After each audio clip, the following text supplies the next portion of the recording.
ग्राम थाना चकरोता का एक बहुत शिक्षित और प्रख्यात गांव, जिस गांव ने बहुत सारे शिक्षाविद, बड़े बड़े अधिकारी और समाज सेवक दिए हैं इस चकरोता की भूमि को।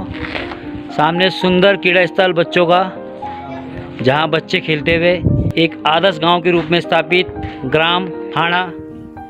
सत्यदेवी लाडली छात्रवृत्ति योजना के अंतर्गत आज हम ग्राम थाना पुलेडी के पास बिटिया अंबिका के पिता नहीं हैं और माताजी गृहिणी है।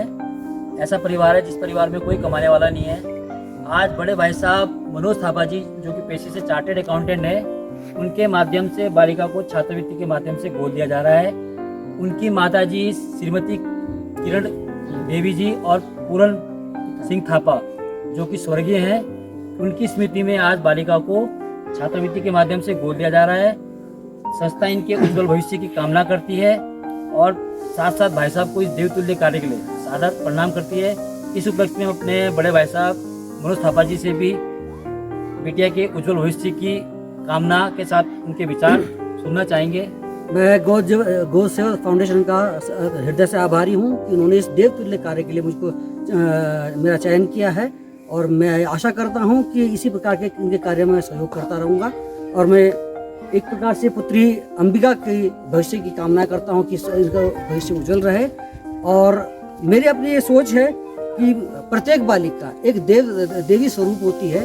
और मैं आपको एक चीज़ बताना चाहूँगा कि मैं कभी भी किसी बालिका को अपने पैर नहीं छूने देता, क्योंकि मैं उसको देवी मानता हूँ। और मेरा हमेशा आप लोगों से यही निवेदन रहेगा कि आप अधिक से अधिक इसको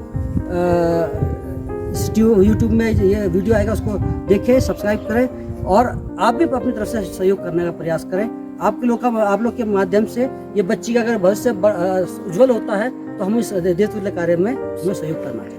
धन्यवाद। हमारे चकरोता के गांव की एक विशेषता है कि यहाँ इस तरह के लकड़ी नुमा घर बनाए जाते हैं, जिनमें बर्फ़ अत्यधिक पड़ने के कारण बर्फ़ की निकासी के लिए इस तरह का एक यहाँ के घरों में एक इस तरह का प्रबंध है। और एक सुंदर नक्काशी है, देवदार की लकड़ी के बने हुए घर हैं और बहुत प्राचीन घर हैं, लेकिन देखिए इनकी नक्काशी कितनी खूबसूरती से बनाया गया है और एक बेहतरीन कलाकारी का नमूना है पूरा ये रिखाण गाँव। कहीं ये पठार वाले घर हैं जिनमें बर्फ़ पड़ती है और ढालदार होने के कारण बर्फ़ की निकासी नीचे की ओर हो जाती है। और एक खूबसूरत दृश्य गांव रिखाड़ का, चारों तरफ धुंध आती हुई। और इस सेवा कार्य के साथ साथ हमें इस मौसम का भी एक लुत्फ़ उठाने का अवसर प्राप्त हुआ। धन्यवाद के प्राप्त हैं पात्र हैं भाई साहब मनोज थापा जी।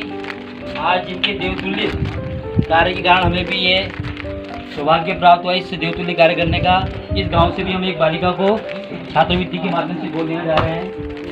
आज जो है हमारे इस खत में रिखाड़ गाँव में गौ सेवा फाउंडेशन के सौजन्य से आज एक बालिका का जो है कहते गोद लेनी है, तो इसलिए हम लोग जो है रिखाड़ गांव में पहुंच रहे हैं। आप जो है भाई साहब के माध्यम से, हाँ थापा जी के माध्यम से हम लोग रिखाड़ में पहुंच रहे हैं। आज बड़े भाई साहब मनोज थापा जी के माध्यम से जो बालिका गोद ली गई है बिटिया काजल, ग्राम रिखाड़।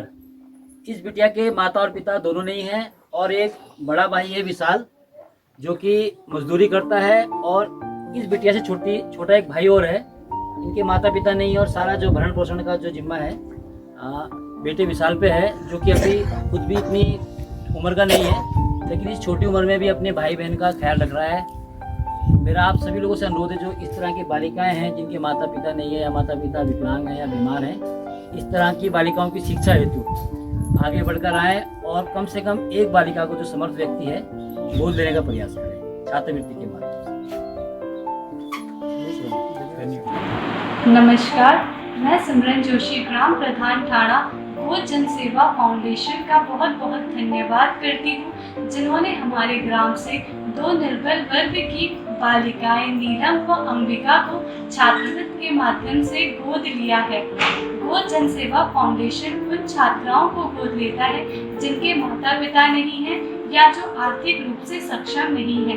संस्था द्वारा उनकी शिक्षा का खर्च वहन किया जाता है, उनको मासिक छात्रवृत्ति दी जाती है।